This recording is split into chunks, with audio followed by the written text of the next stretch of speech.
సమయంలో మన ధ్యానం కొరకై దేవుని వాక్యంలో నుండి జకర్యా గ్రంథం 1వ అధ్యాయం తీసుకుందాం. జకర్యా గ్రంథము 1వ అధ్యాయము 7వ వచనం నుండి 17వ వచనం వరకు మార్చి చదువుకుందాం. మీ బాగా మీరు బిగ్గరగా తేటగా ప్రార్థనాపూర్వకంగా చదవాలని మీకు మనవి చేస్తున్నాం. మరియు దర్యావేషు ఏలుబడి యందు 2వ సంవత్సరము సెబాటు అను 11వ నెల 24వ దినమున యెహోవా వాక్కు ప్రవక్తయు ఇద్దోకు పుట్టిన బెరఖ్యా కుమారుడైన జకర్యాకు ప్రత్యక్షమై ఈలాగు సెలవిచ్చెను.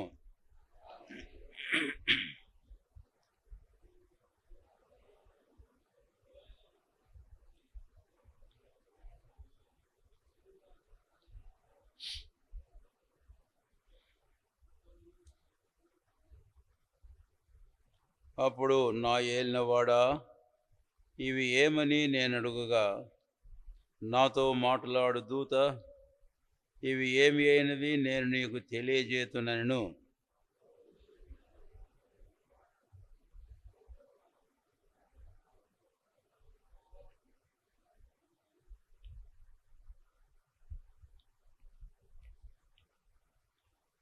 అవి గొంజి చెట్ల మధ్యను నిలువబడిన యెహోవా దూతను చూచి, మేము లోకమంతటా తిరుగులాడి వచ్చి ఉన్నాము.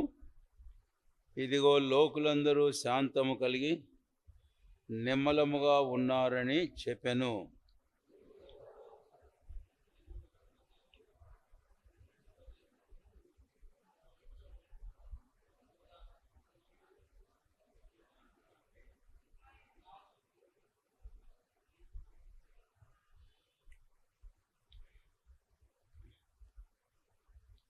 ఇప్పుడు 13వ వచనం.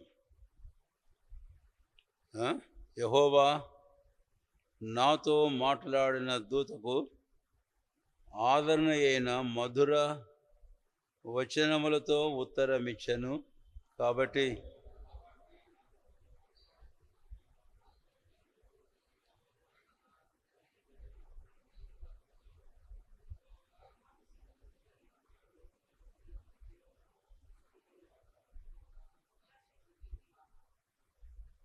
నిమ్మలముగా ఉన్న అన్ని జనుల మీద నేను బహుగా కోపించుచున్నాను. ఏలైనగా నేను కొంచెం కోపపడగా కీడు చేయవలన తాత్పర్యంతో వారు సహాయులైరి.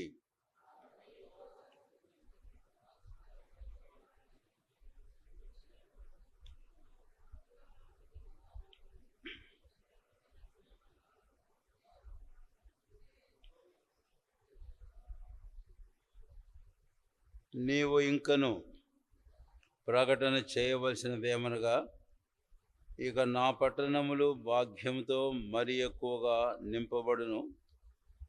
ఇంకను యెహోవా సీయోనును ఓదార్చును, యెరూషలేమును ఆయన ఇకను కోరుకొనును అని. ఫ్యాన్ కొంచెం తగ్గించే. అక్కడ కూర్చున్న వాళ్ళు కొంచెం లేచి ముందుకు రండి. ముందంతా ఖాళీ ఉంది కదా, రండమ్మా, లేచి రండి. ఇటు లోపలికి కూడా రండి.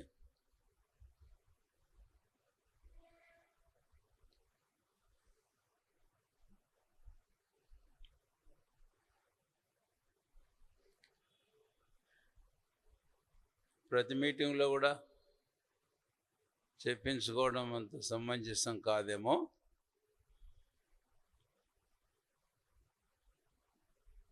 ఇంత హాయిగా కూర్చోవచ్చు కదా ఎక్కడైనా.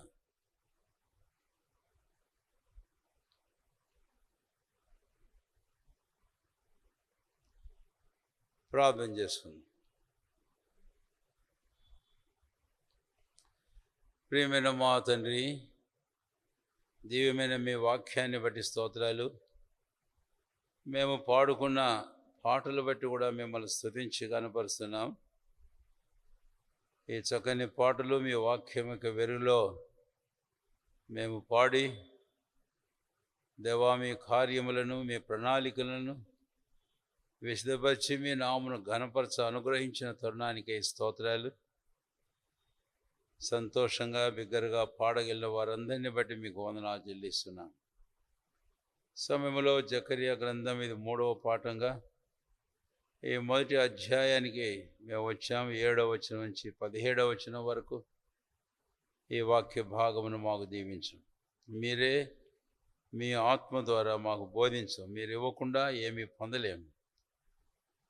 ప్రభా దయతో మీరు కనికరించమని మీకు ప్రార్థన చేస్తూ పరిశుద్ధాత్మని యొక్క అభిషేకం మాకు సమృద్ధిగా అనుగ్రహించమని యేసు నామమున వేడుకొనుచున్నాము తండ్రి, ఆమేన్.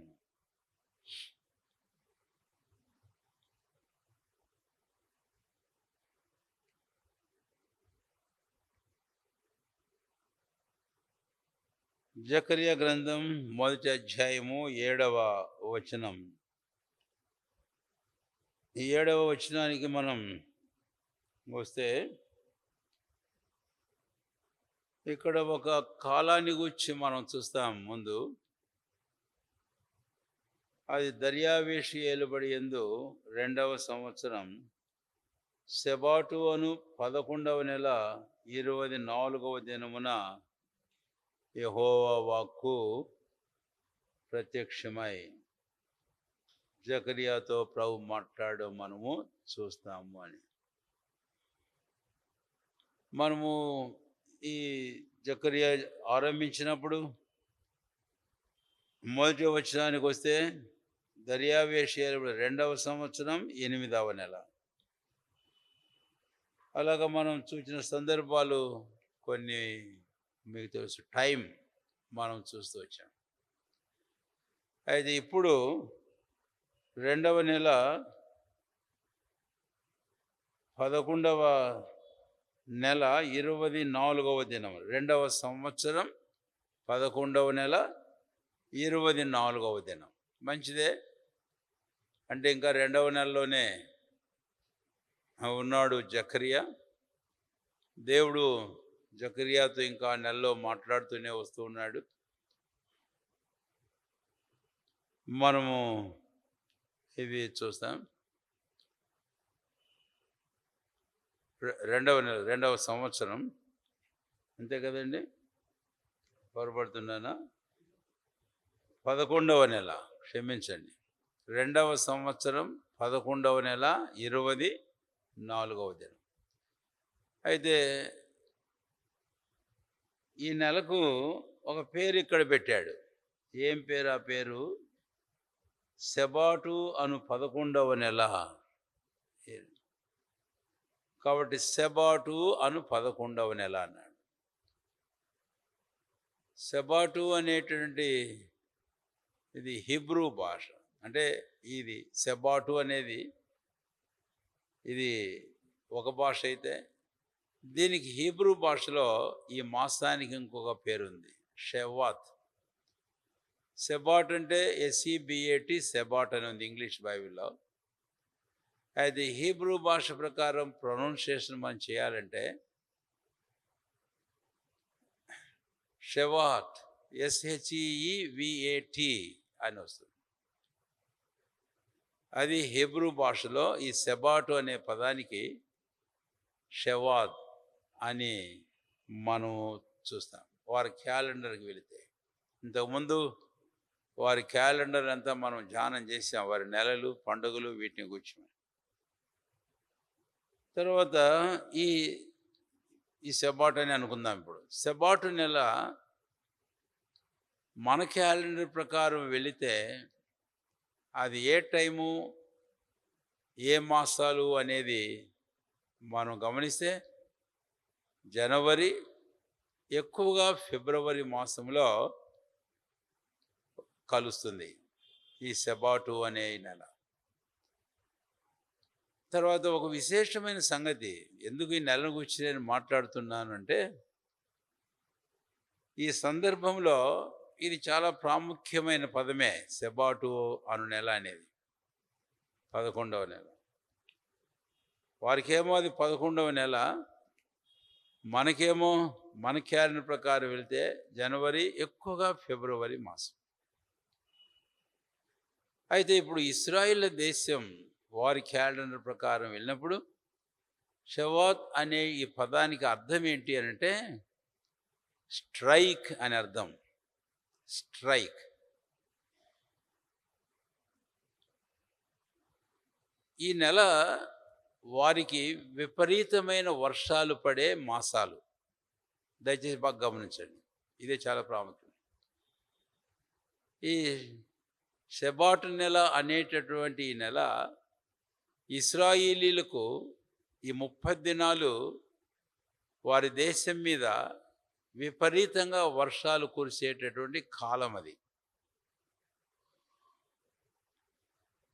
ఆ నెల పేరు యొక్క అర్థాన్ని బట్టి చూస్తే స్ట్రైక్ అనే ఈ మాట, స్ట్రైక్ అంటే కొట్టమని, దెబ్బ కొట్టమని స్ట్రైక్ అంటే. అయితే వానల గురించి మనం మాట్లాడేటప్పుడు చెప్పుకుంటూ ఉంటాం, దంచి కొట్టింది అని అంటుంటాం. ఏమంటాము? దంచి కొట్టింది అంటాం. కాబట్టి ఇశ్రాయేలీలకు ఆ నెలలో వర్షాలు దంచి కొట్టేటటువంటి దినాలు. అందుకని ఆ నెలకి ఏమని పేరు? స్ట్రైక్, సెబాతు అని పేరు. సరే, ఇప్పుడు దీనికి మనం 126వ కీర్తనలో ఇంకొక చక్కని మాట మనం చూస్తే 4వ వచనంలో వారు ప్రార్థన చేస్తున్నట్లు మనకు కనపడతారు. ఇశ్రాయేలీలు వారు చెరలో ఉన్నటువంటి యూదా జనాంగం కొరకై చేసే ప్రార్థనగా అది మనకు అర్థమవుతుంది. 126వ కీర్తన 4వ వచనం అందరం కలిసి చదువుదాం బిగ్గరగా అందరం. దక్షిణ దేశంలో ప్రవాహములు పారునట్లుగా యెహోవా చెరపట్టబడిన మా వారిని రప్పించు. దక్షిణ దేశంలో ప్రవాహములు పారునట్లుగా. దంచి కొట్టినప్పుడు ప్రవాహములు విపరీతంగా పారుతాయన్న సంగతి మనకు తెలుసు. ఇది ఎందుకు జ్ఞాపకం చేసుకున్నారో కానీ, దక్షిణ దేశంలో ప్రవాహములు పొర్నట్లుగా దాన్ని దేనికి పోల్చుతున్నారు అని అంటే, యెహోవా చెరపట్టబడిన మా వారిని రప్పించుము.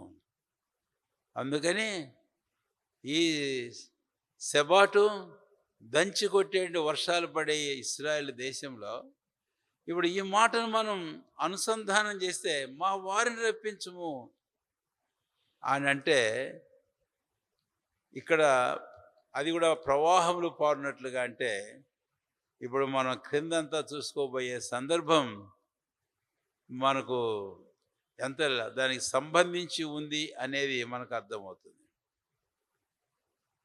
జకర్యా 1వ అధ్యాయంలో ఇక చూడబోతాం తర్వాత.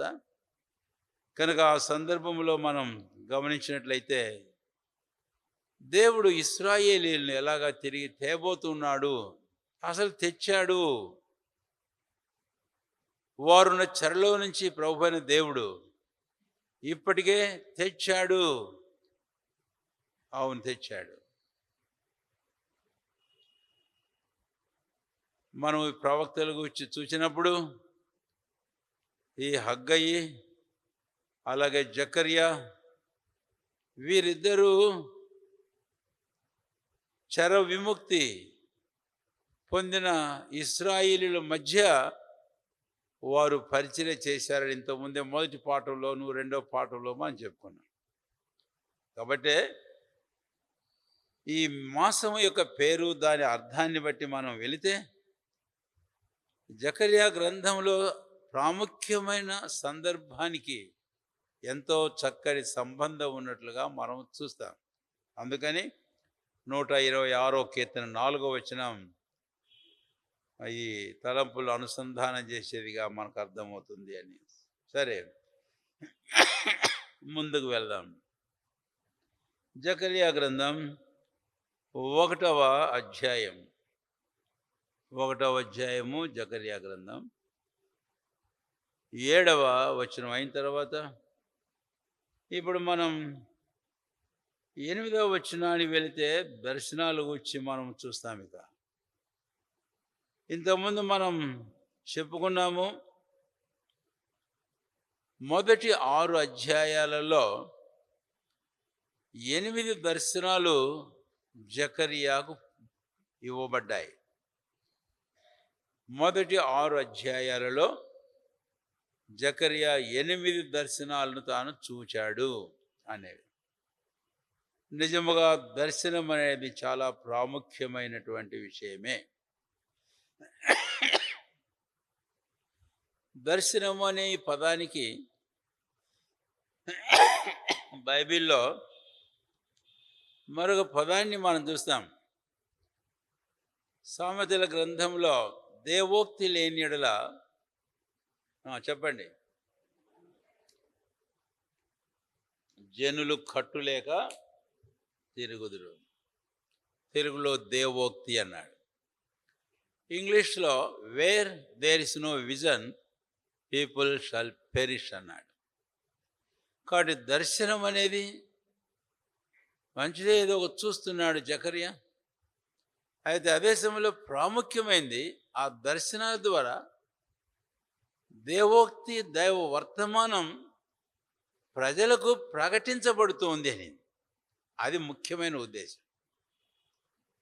ఇక ఏ దర్శనం ఉన్నా కానీ అందులో గుర్రాలను చూడని, ఇంకొకటి చూడని వాటన్నిటి ద్వారా పరిశుద్ధులైన దేవుడు తన వర్తమానం, తన వాక్కు ఇశ్రాయేలు ప్రజలకు ప్రత్యక్షపరచడం అనేది ఇక్కడ మనము చూస్తాం.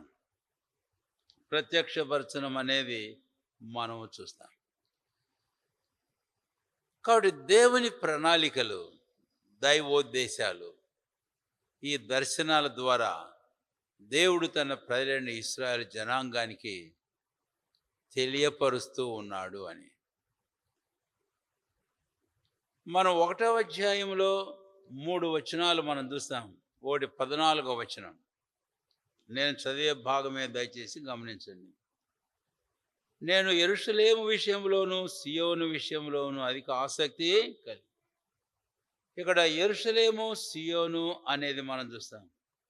16వ వచనం, నేను వాత్సల్యం కలవాడనై నేను యెరూషలేము తట్టు తిరిగి ఉన్నాను, అందులో నా మందిరము కట్టబడును. ఇక్కడ మందిరాన్ని గురించి మనం చూస్తాం.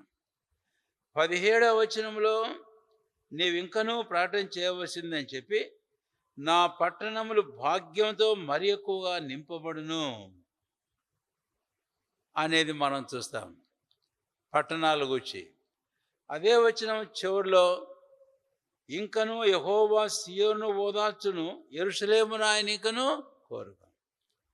సియోనును యెరూషలేమును ఓదార్చును అని అన్నప్పుడు అది పట్టణాలు కాదండి. కాబట్టి సియోను, యెరూషలేము ప్రజలను మనకు చూపిస్తూ ఉంది. ప్రవక్త అయిన యెషయా కూడా మాట్లాడుతూ, యెషయా గ్రంథం త్రిప్పని దయచేసి 40వ అధ్యాయం, యెషయా గ్రంథం 40వ అధ్యాయం 1వ వచనం నుంచి, మీ దేవుడు సెలవిచ్చిన మాట ఏదనగా, నా జనులను ఓదార్చుడి, యెరూషలేముతో ప్రేమగా మాట్లాడుడి, ఆమె యుద్ధకాలము సమాప్తమయ్యను, ఆమె దోష రుణము తీర్చబడెను. ఈ మాటలు మనము చూస్తాం. ఇక్కడ యెరూషలేము వచ్చింది, తర్వాత అంటాడు నా జనులు, తర్వాత కిందకు వస్తే ఆమె, తర్వాత ఆమె దోష రుణం. ఇదంతా ఎవరిని కూర్చోండి? యెరూషలేము, సియోను అనే పట్టణాలు కాదు. కాబట్టి ఆ పట్టణాలు రిప్రజెంట్ చేసే ప్రజలు కనుక ఇశ్రాయేలు జనాంగం. ఆమె అని చెప్పడంలో మనకు అర్థం ఉంది. ప్రభువైన దేవుడు యెషయా 54:5 ప్రకారం భర్త అయితే సృష్టికర్త, తర్వాత ఇశ్రాయేలును గూర్చి భార్యనుగా వర్ణిస్తాడు. ఎన్నో సందర్భాల్లో సూటిగా భార్య అని పదం వాడాడు. ప్రజలతో మాట్లాడుతూ మీ తల్లి అని అంటాడు.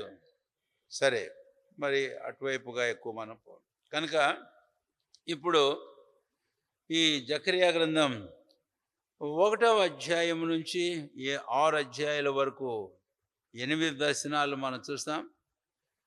దర్శనాల ద్వారా దేవుడు తన ప్రజల కొరకై, తర్వాత యెరూషలేము విషయంలోను, సియోను విషయంలోను, మనం చదివిన భాగాల్లో దేవుని మందిరం విషయంలోను, దైవోద్దేశములు, ఆయన ప్రణాళికలను బయలుపరచుచూ ఉన్నాడు అని ఈ ప్రాముఖ్యమైన మాట మనసులో ఉంచుకోవాలని మీకు మనవి చేస్తున్నాను.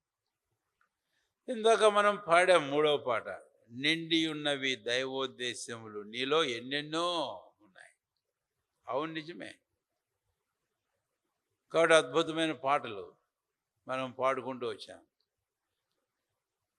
మనసు తన్మయం పొందేటట్లుగా ఆ దృశ్యం, ఆ దృక్పథం, ఆ తలంపులు మనకన్నా ఉంటే మన మనసు నిజంగానే పరవశం అవుతుంది. ఆ పాటలు పాడేటప్పుడు ఇశ్రాయేలు గురించి ఏం చెప్పాడు, యెరూషలేము గురించి ఏం చెప్తున్నాడు, ఇశ్రాయేలు దేశాన్ని గురించి ఏం చెప్పాడు, దేవుడు దాన్ని చేయబోతున్నాడు. ఈరోజు ఇశ్రాయేలు ఉన్నారు భూమి మీద, ఈరోజు యెరూషలేము ఉంది. దేవుని మందిరం అయితే పడగొట్టబడింది, కానీ ఆ మందిర స్థానం ఉంది. కాబట్టి దాని విషయమై ఈరోజు ఎన్నెన్నో ప్రణాళికలు, మాటలు మరి ప్రపంచవ్యాప్తంగా అటు ఇటు పరిగెడుతున్నటువంటి దినాలుగా ఇవి మనం చూస్తాం. అవును, నిజమే. నిండి ఉన్నవి దైవోద్దేశములు ఎన్నెన్నో ఇశ్రాయేలు ప్రజల జీవితాల్లో, దేవుని ప్రణాళికలు ఆ యెరూషలేము విషయంలో, ఇశ్రాయేలు దేశం విషయంలో, ఆ తర్వాత దేవుని మందిరం విషయంలో, దైవోద్దేశాల ప్రణాళికలు ఎన్నో. అవన్నీ కూడా ఈ 6 అధ్యాయాలలో దేవుడు దర్శనాల ద్వారా జకర్యా ద్వారా ఈరోజు మనకు, ఇశ్రాయేలీయులకు నాడు నేడు కూడా ఈ వర్తమానాన్ని పంపిస్తూ ఉన్నాడు అని. సరే, ఇంకా ముందుకు వెళదాం. ముందుకు మనం వెళితే 1వ అధ్యాయం జకర్యా గ్రంథం 8వ వచనం. రాత్రి ఎర్రని గుర్రమునెక్కిన మనుషుడు ఒకడు నాకు కనబడెను. అతడు లోయలో ఉన్న గొంజి చెట్లలో నిలవబడి ఉండగా, అతని వెనక ఎర్రని గుర్రములను, చుక్కలు గల గుర్రములను, తెల్లని గుర్రములను కనబడెను. తర్వాత వచనం కూడా చదువుతున్నాను. 9.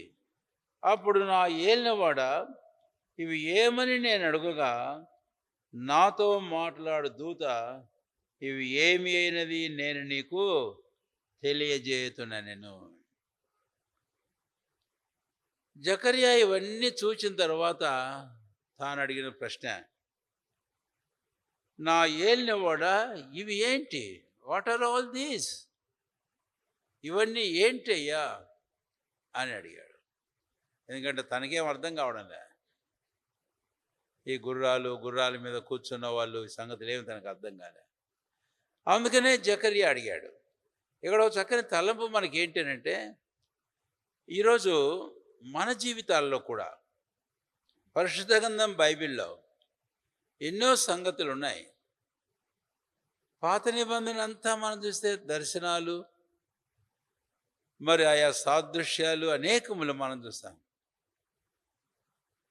క్రొత్త నిబంధనకు మనం వస్తే ఎన్నో ఉపమానాలు, అలాగే దానియేలు ప్రకటన గ్రంథానికి వెళితే ఎన్నో సాదృశ్యాలు, ఎన్నెన్నో మనం చూస్తాం,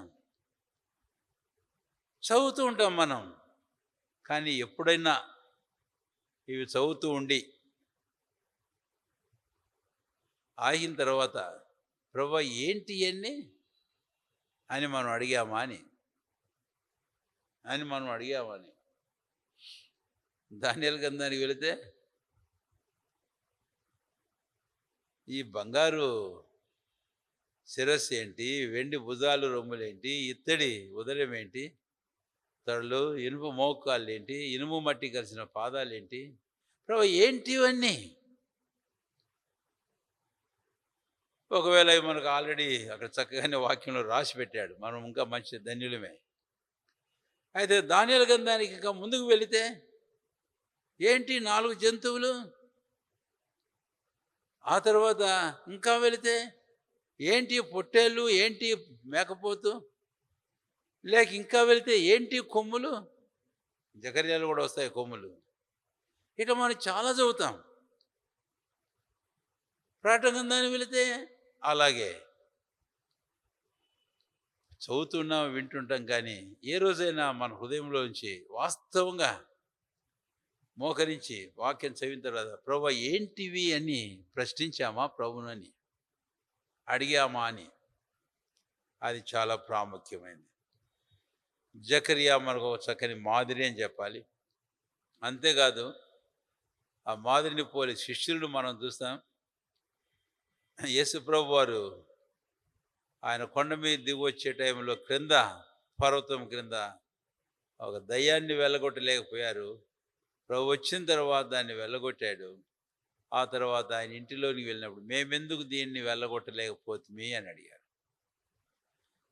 మత్తయి సువార్త 13వ అధ్యాయంలో ఉపమానాలు చెప్తుంటే ఆ తర్వాత ప్రభు వాళ్ళన్నారు, ఈ ఉపమాన భావం ఏమిటో మాకు చెప్పకూడదా అని అడిగితే ప్రభు ఉపమాన భావాన్ని చెప్పాడు. ఈరోజు ఎన్నో సంగతులు ఇలాంటివి మనం చూస్తాం. అయితే మనకుందా జకరియా వంటి మనసు, మనకుందా శిష్యుల వంటి మనసు? ఆ మనసును వచ్చి ఒక మాట నేను మీకు చెప్పాలని కోరుతున్నాను. దానియేలు గురించి నేను ఒక తలంపు చెప్తూ ఉంటాను ఎన్నో తలంపుల్లో. దానియేలు చాలా ప్రియమైన వాడు అని ప్రభు అయిన దేవుని సాక్ష్యం పొందాడు. దానియేలు నీవు బహుప్రియుడు అని. అయితే ఇప్పుడు అవన్నీ నేను బయటికి తీసి మీకు చెప్పలేదు, కానీ ఒక మాట చెబుతాను. Daniel a man of desires, వాంఛలతో కూడిన మనిషి దానియేలు, కోరికలతో కూడిన మనిషి దానియేలు.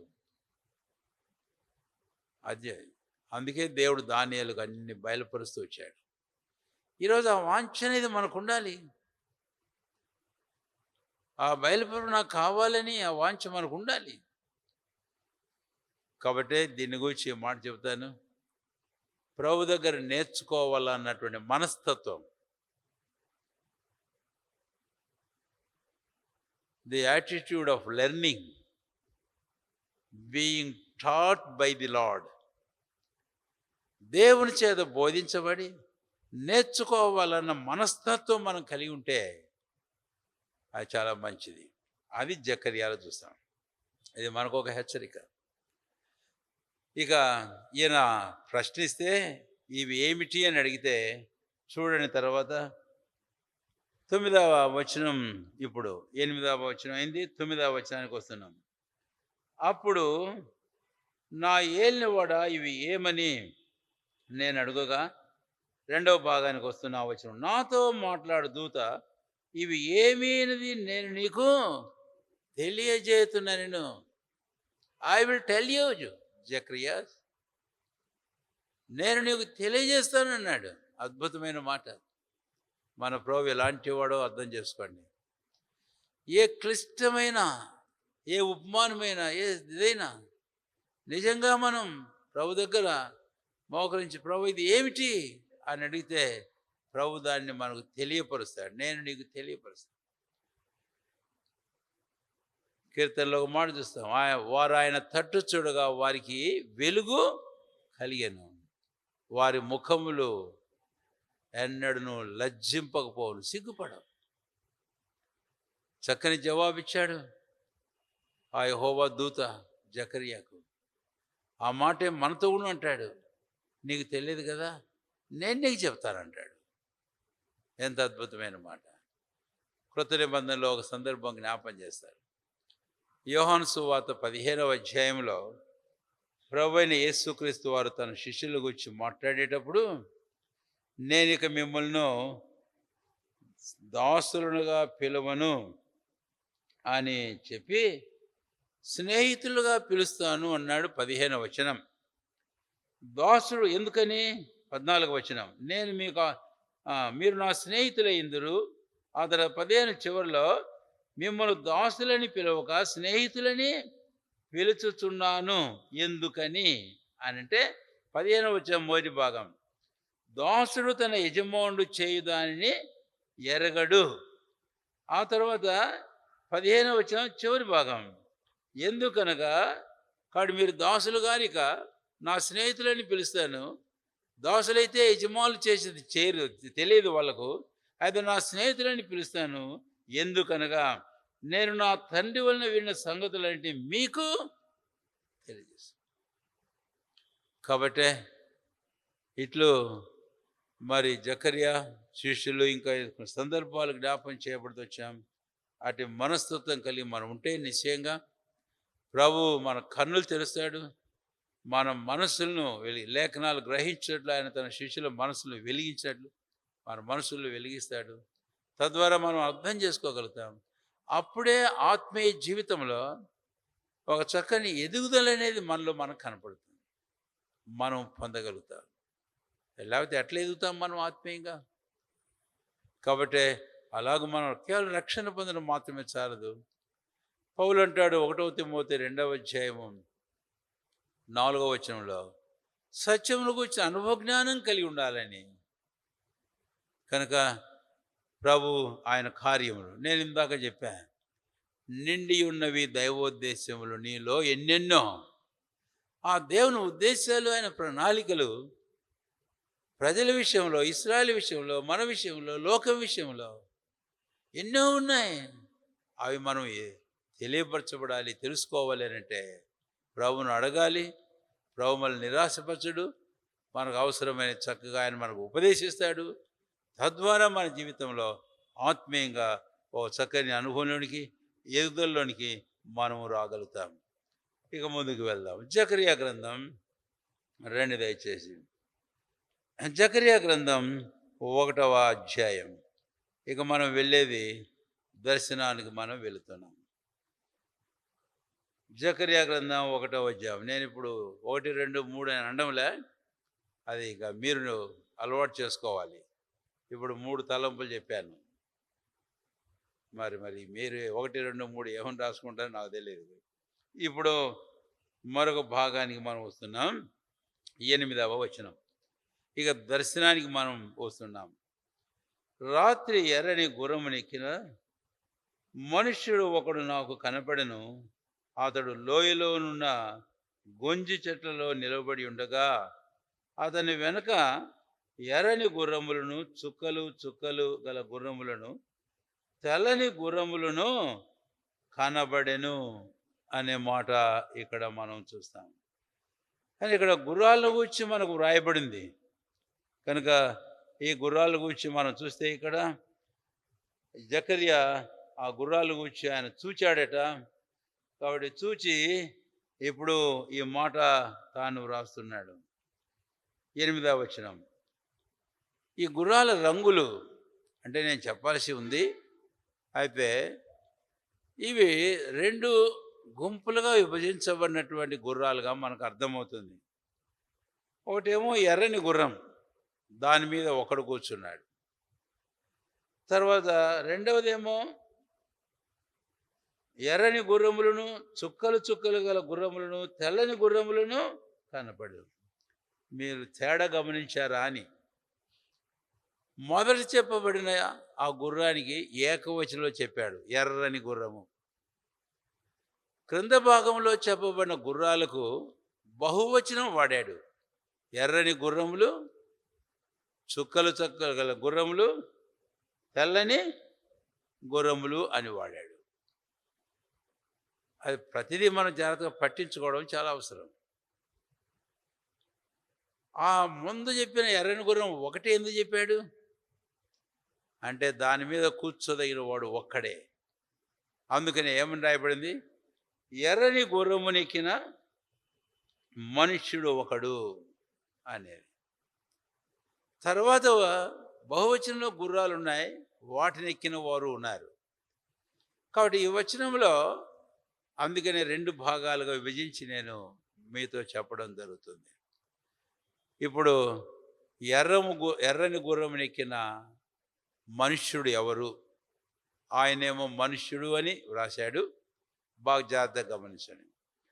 అయితే మనం 11వ వచనానికి వెళితే 11వ వచనం జాగ్రత్తగా గమనించండి దయచేసి. ఇక్కడ 11వ వచనంలో అవి గొంజి చెట్ల మధ్యను నిలువబడిన యెహోవా దూతను చూచి, ఈ గుర్రమునెక్కిన ఈ మనుషుడు మనకు అర్థమవుతుంది ఆయన గొంజి చెట్ల మధ్యను ఆయన ఉన్నట్టుగా మనకు అర్థమవుతుంది. 10వ వచనం, అప్పుడు గొంజి చెట్లలో నిలబడి ఉన్నవాడు. సరేనా? కాబట్టి ఎర్రని గుర్రమును ఎక్కిన వాడు మనుష్యుడు.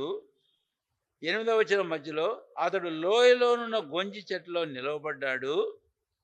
ఆ తర్వాత 10వ వచనంలో అప్పుడు గొంజి చెట్టులో నిలబడి ఉన్నవాడు. ఇప్పుడు 11వ వచనంలో ఆ గొంజి చెట్ల మధ్యను నిలవబడి ఉన్న యెహోవా దూత.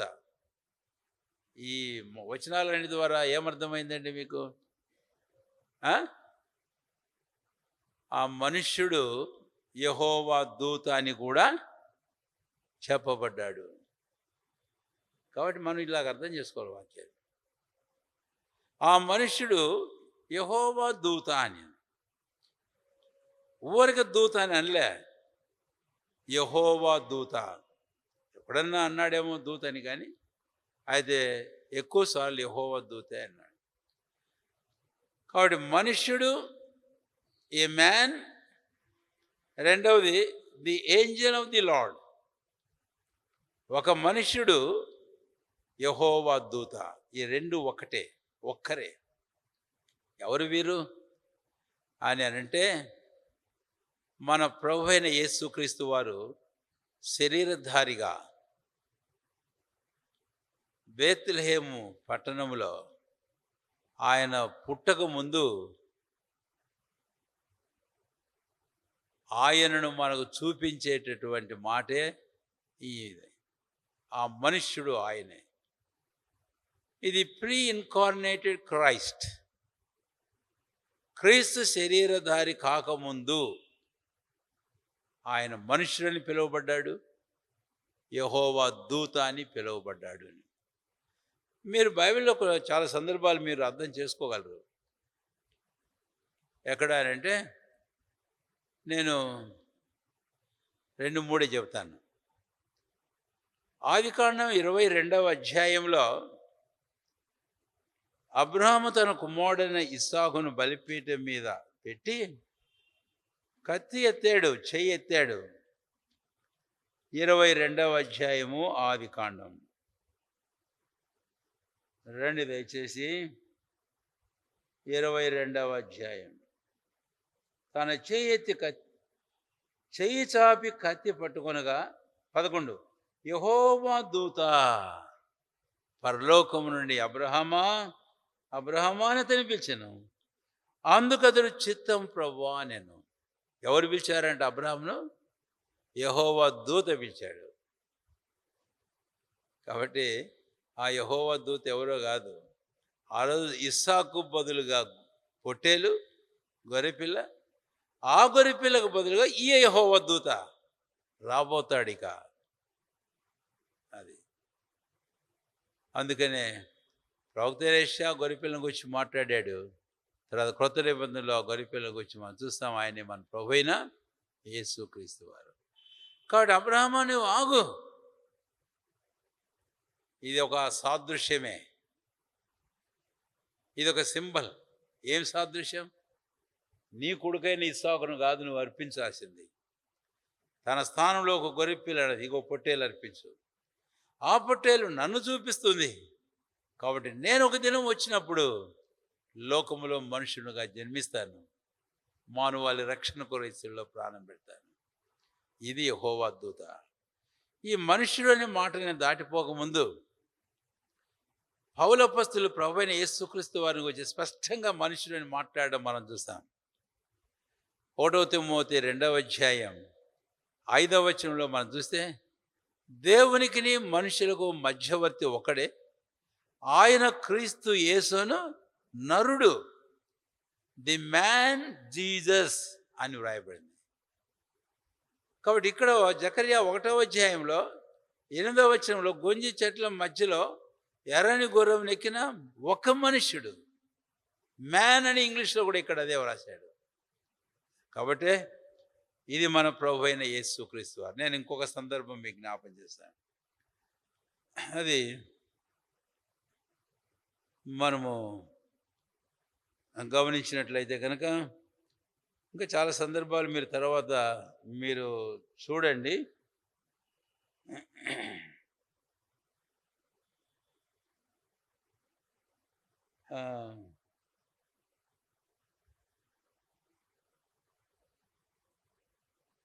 యెహోషువ గ్రంథంలో మనం చూస్తాం, ఇంకా న్యాయాధిపతులు చూస్తాం. యెహోషువ గ్రంథంలో ఒక మాటను మనం చూద్దాం.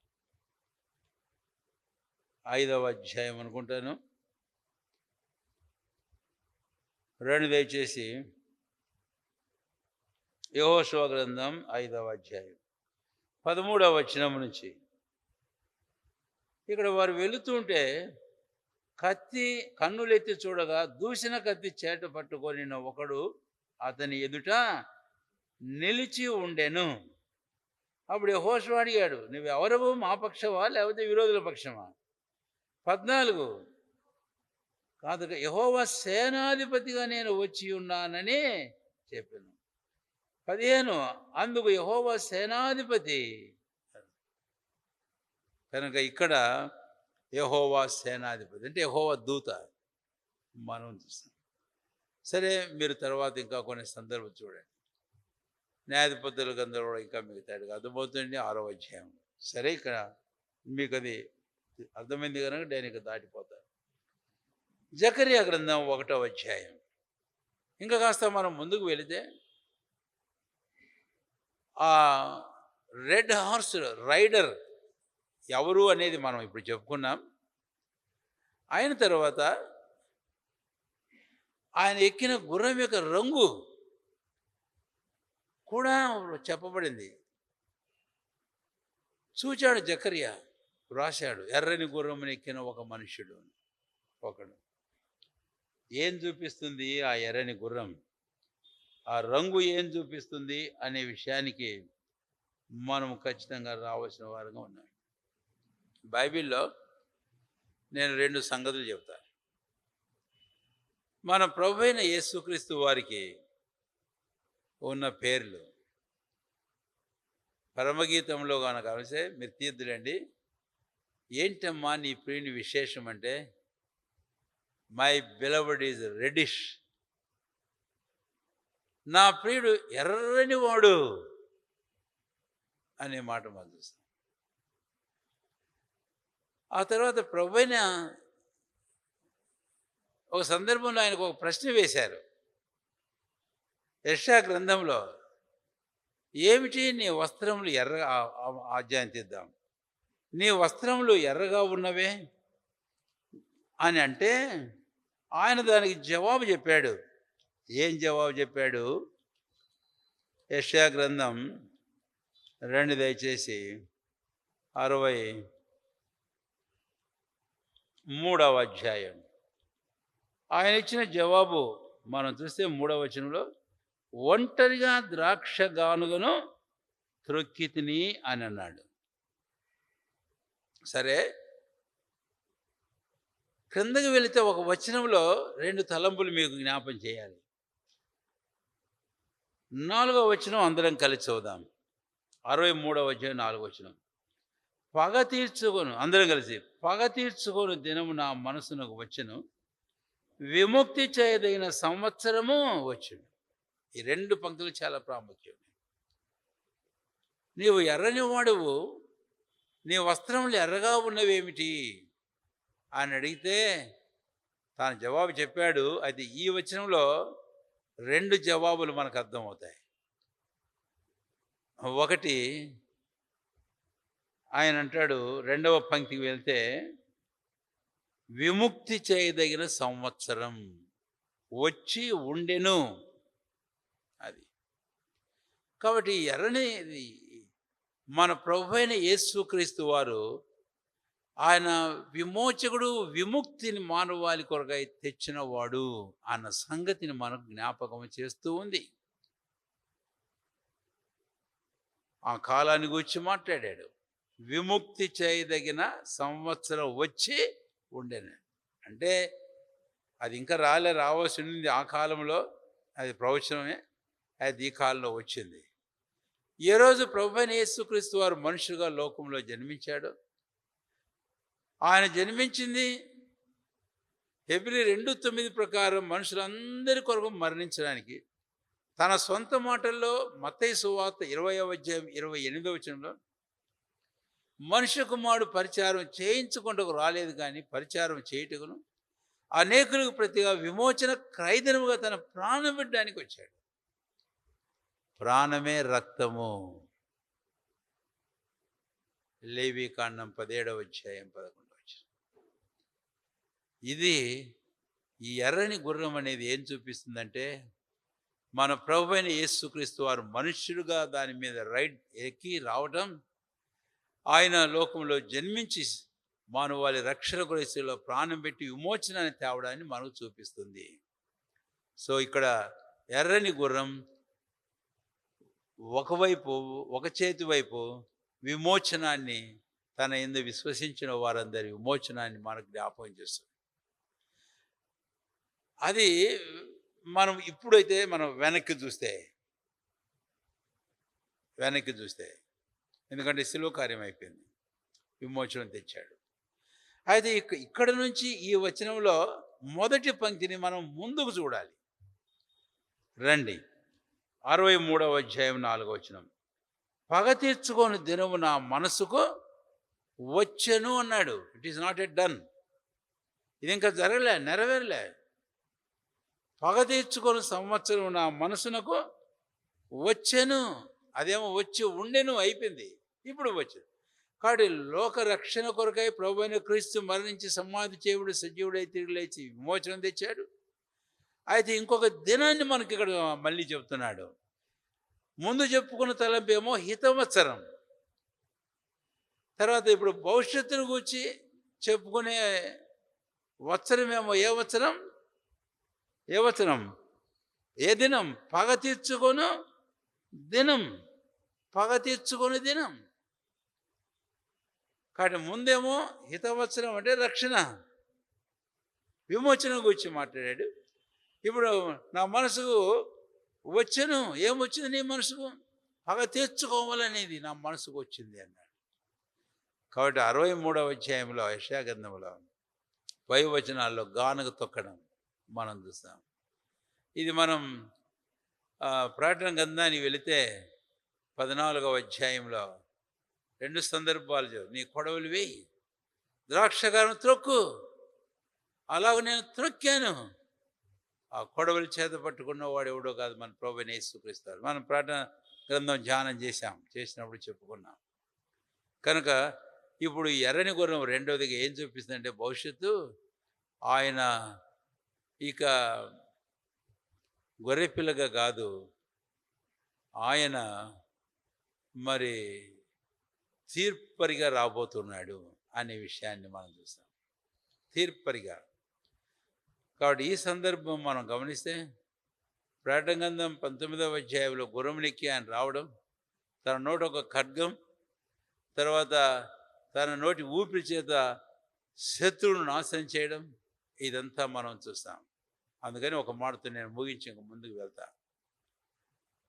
ఏంటి అనంటే ఈ 2 సందర్భాలు గుర్తుంచుకోండి. ఆయన ఎక్కిన ఎర్రని గుర్రం వెనక్కి చూస్తే విమోచనాన్ని చూపిస్తుంది, ముందుకు చూస్తే తనని విశ్వసించని వారికి, లోకానికి ఆయన చేయబో తీర్పును మనకు చూపిస్తుంది.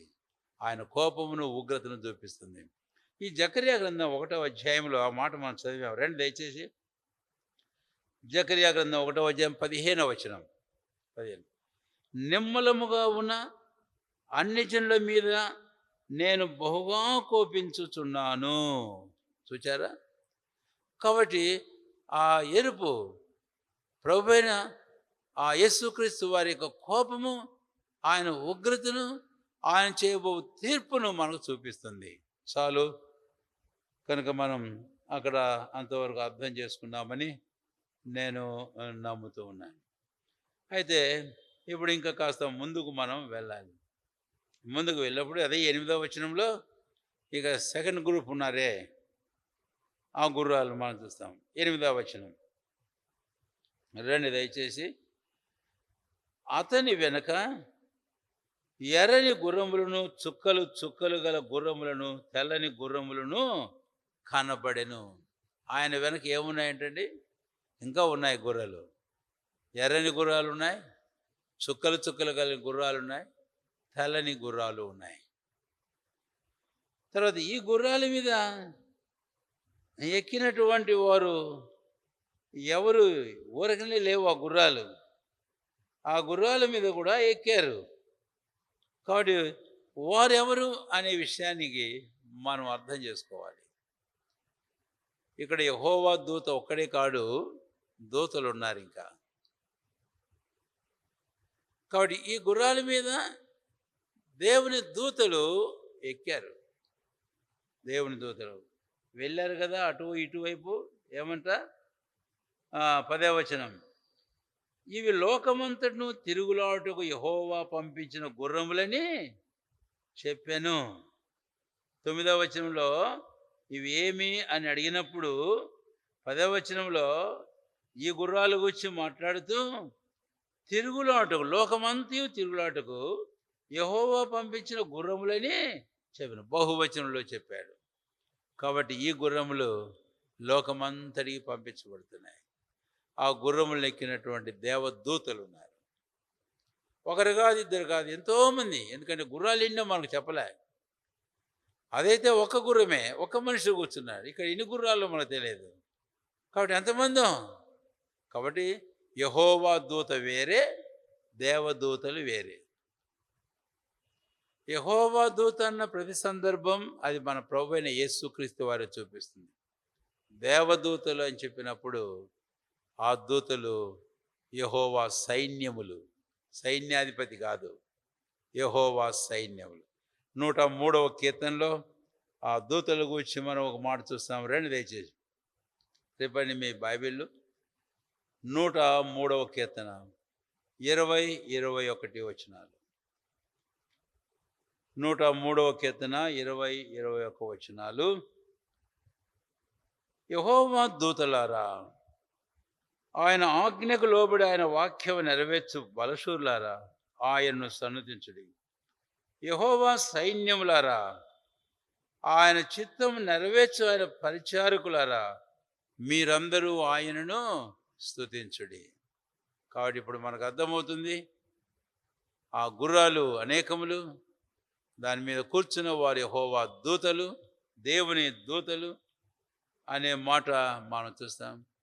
వీరు సర్వలోకానికి పంపించబడుతూ ఉన్నారు. ఎందుకు పంపించబడుతున్నారు అంటే సంగతి ఏంటో తెలుసుకుందాం అన్నటువంటి ఆ తలంపుతో వారు పంపబడుతున్నట్లుగా మనం చూస్తాం. వారిని గురించి నేను ఇక్కడేం వ్యాఖ్యానం చేయబడం లేదు. ఆ దూతల గురించి మీరు దయచేసి తలంచాలని మీకు మనవి చేస్తుంటున్నాం. అయితే ఇక్కడ ఒక మాట మీకు చెప్పాలి. ఏంటి అని అంటే, ఒక దూత కాకుండా దూతలు, ఒక గుర్రం కాకుండా గుర్రాలని చెప్పినప్పుడు ఇక్కడ మనం గుంపును చూస్తాం. ఓసి గుంపును చూస్తాం. ఆ గుంపును మనం గమనించినప్పుడు, అంటే ఇప్పుడేం మీరు తీయద్దు కానీ దాని గురించి తర్వాత అలద్దాం. ఇంకా గాదు గూర్చిన సందర్భంలో 49వ అధ్యాయంలో యాకోబు ఏమంటాడంటే, గాదును బంటుల గుంపు కొట్టును, ఆ తర్వాత అతడు అన్నప్పుడు గాదు వాటి మడిమ మీద కొట్టును అంటాడు. అర్థమైంది కదా? 2 పంక్తులు ఉన్నాయి అక్కడ కూడా గాదులు వచ్చి యాకోబు పలికినప్పుడు. అంటే ఇక్కడ గుంపును చూస్తాం, ఆ గుంపు కొట్టబడుతున్నట్టున్నారు. అయితే చిట్ట చివరికి ఆ గాదు ఆ గుంపును కొట్టి ఆ గుంపును వారు నాశనం చేస్తున్నారు. గాదు గురించి మనం ఇంకా ఆదికాండంలో సందర్భంలో మనం చూస్తే వారు బంటుల గుంపు అని కూడా మనం చెప్పచ్చు. కాబట్టి ఇక్కడ ఒక యుద్ధం జరుగుతున్నట్లుంది.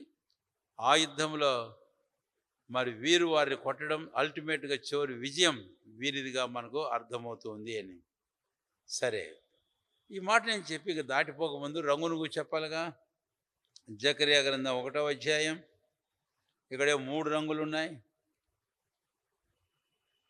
జకర్యా గ్రంథం 1వ అధ్యాయం దయచేసి గమనించండి. 1వ అధ్యాయము జకర్యా గ్రంథం 8వ వచనం. ఎర్రని గుర్రములను, చుక్కలు చుక్కలు గల గుర్రములను, తెల్లని గుర్రములను కనపడెను. 3 రంగులున్నాయి. ఈ రంగుల గుర్రాలు ప్రకటన గ్రంథం 6వ అధ్యాయంలో కూడా మనకు కనపడతాయి కదా. ప్రకటన ధ్యానం చేశాం, మీకు గుర్తుండాలి. ఒకటి నల్లని గుర్రం, ముందేమో తెల్లని గుర్రం, తర్వాతనేమో ఎర్రని గుర్రం, తర్వాతనేమో నల్లని గుర్రం, తర్వాతనేమో చుక్కలు చుక్కల గుర్రం. ఇలాగా మనం చూస్తాం. ఇది అర్థం చేసుకోవాలంటే 6వ అధ్యాయం ప్రకటన గ్రంథానికి మనం వెళ్ళాలి. అంటే ఈ దూతలు వేరే, వీరి పని వేరే. కానీ రంగులు మనం అర్థం చేసుకోవడానికి ప్రకటన గ్రంథం మనం 6వ అధ్యాయానికి మనం వెళితే చక్కగా అర్థమవుతుంది. 6వ అధ్యాయము ప్రకటన గ్రంథం 4వ వచనం. 6వ అధ్యాయం 4 చదవండి. ఎవరు ఒకరు దయచేసి త్వరగా. ఎర్రనిదైన వేరొక గుర్రము అన్నాడు ఇక్కడ. ఎర్రనిదైన వేరొక గుర్రము. చాలు చాలు చాలు. ఈ ఎర్రనిదైన వేరొక గుర్రం వెళ్ళినప్పుడు చంపు చంపు చంపు. కాబట్టి ఇది యుద్ధాన్ని మనకు చూపిస్తూ ఉంది అని. అందుకనే నేను చెప్పాను, ఈ గుర్రాలు మరి వాటి పరిచర్యలు ఏంటో మనం చూస్తాం. సరే, ఆ మాట చెప్పనండి ముందు. ఈ రంగులు ఏం చూపిస్తున్నాయంటే, ఈ కేటగరైజింగ్ దీస్ హార్సెస్, ఈ గుర్రాలన్నింటినీ గుంపులుగా గుంపులుగా విడగొడుతున్నాయి. ఈ రంగులు వారి పరిచర్యలు చూపిస్తున్నాయి, వారు చేయవలసిన సేవ. కాబట్టి ఎర్రని రంగు ఉండే గుర్రాలు యుద్ధం చేసే దూతలు దాని మీద ఉన్నట్లు మనం చూస్తాం. ఆ తర్వాత తెల్లని గుర్రాలు వచ్చి మనం చూస్తాం. అక్కడ ప్రకటన గ్రంథంలో తెల్లని గుర్రం 6వ అధ్యాయం మొదటి 2 వచనాల్లో మనం చూస్తే తెలుపు సమాధానానికి గుర్తు. అక్కడ ఆ గుర్రం మీద ఎక్కినోడు వేరేలేండి, కానీ తెలుపును గురించి, రంగును గురించి నేను మాట్లాడదచ్చి మాట. కాబట్టి కొంతమంది ఏమో యుద్ధం చేయడానికి పోతే, కొంతమంది ఏమో సమాధానపరచడానికి పోతే, కొంతమంది ఏమో చుక్కలు చుక్కలు అంటే 5 రకాలైన రంగుల చుక్కలు ఉన్నాయి. అంటే 5 రకాలైన పరిచర్యలు మనకు చూపిస్తున్నాయి. కాబట్టి ఈ గుర్రాల మీద కూర్చున్న వారు దేవుని దూతలు. తర్వాత రెండవది, ఈ గుర్రాల రంగులు బట్టి చూస్తే దేవుడు దూతలకు విభజించి ఇచ్చిన వారి పరిచర్యలు, వారి సేవలేంటో అనేది మనకు అర్థమవుతుంది. సరేనా? నేను ఈ సందర్భం ముగించి ముందుకు వెళ్ళి ముగించేస్తాను. హెబ్రీ పత్రిక 1వ అధ్యాయంలో 14వ వచనంలో దూతల గురించి ఒక మాట రాయబడింది. చదవండి ఎవరైనా ఒకరు దయచేసి. హెబ్రీ 1:14. వీరందరూ రక్షణ అయిన స్వాస్థ్యమును పొందబో వారికి పరిచారము చేయుటకై పంపబడిన సేవకులైన ఆత్మలు కారా. అక్కడ దూతల గురించి మాట్లాడాడు. కాబట్టి ఇప్పుడు నేను ఈ మాట కూడా ఎందుకు చూపించానంటే, పరిశుద్ధులు పరిచర్య చేయాలని నియమించబడిన దూతలు కొంతమంది ఉన్నారు, యుద్ధానికి పంపబడిన దూతలు కొంతమంది ఉన్నారు, తెగులతో మొత్తేందుకొరకు అధికారం పొందిన దూతలు కొంతమంది ఉన్నారు, కొంతమంది దూతలేమో వెళ్ళి వర్తమానం చెప్పి సమాధాన పరిచర్య కలిగిన వారు కొంతమంది ఉన్నారు. కాబట్టి దూతలు ఎంతోమంది, ఎన్నో రకాలుగా. ఈ రంగులు దేవుడు వారికి ఇచ్చిన పరిచర్యలు మనకు చూపిస్తూ, ఆ దూతలు ఆ పరిచర్యలు వారు నెరవేర్చేవారినిగా మనం చూస్తాం. 103వ కీర్తన 20-21 వచనాలు దయచేసి మీరు గుర్తుంచుకోవాలని మీకు మనం చేస్తున్నాం. ఇప్పుడు జకర్యా గ్రంథం 1వ అధ్యాయానికి మనం వద్దాం. జకర్యా గ్రంథం ఒకటవ అధ్యాయం 1వ అధ్యాయము జకర్యా గ్రంథం 8వ వచనం. అందరం కలిసి చదువుదాం ఒకసారి. జకర్యా గ్రంథం 1వ అధ్యాయము 8వ వచనం. అందరము కలిసి చదువుదాం ఒకసారి. రాత్రి ఎర్రని గుర్రము నెక్కిన మనుష్యుడు ఒకడు నాకు కనబడెను. అతడు లోయలోనున్న గొంజి చెట్లలో నిలబడి ఉండగా అతని వెనక ఎర్రని గుర్రములను, చుక్కలు చుక్కలు గుర్రములను, తెల్లని గుర్రములను కనబడెను. చాలు. కనుక ఇక్కడ ఈ వచనంలో మనము గమనిస్తే ఎక్కడున్నాయి ఈ గుర్రాలు ఇవన్నీ? ఆ ఎర్రని గుర్రం ఎక్కిన మనుషుడు ఎక్కడ ఉన్నాడు? అది ముఖ్యంగా మనం చూడాలి. మిగిలిన దూతలు లోకమంతరికి పంపబడ్డారు, కానీ అయితే ఈయన మాత్రం లోకమంతరికి పోయినాక కనపడడం లేదు. ఈయన అక్కడే ఉన్నాడు. ఎర్రని గుర్రమునెక్కిన మనుషుడు ఒకడు నాకు కనపడను. అతడు లోయలోనున్న గొంజి చెట్లలో నిలబడి ఉండగా. కాబట్టి ఇప్పుడు మనం గొంజి చెట్లను గురించి ధ్యానం చేయాలి.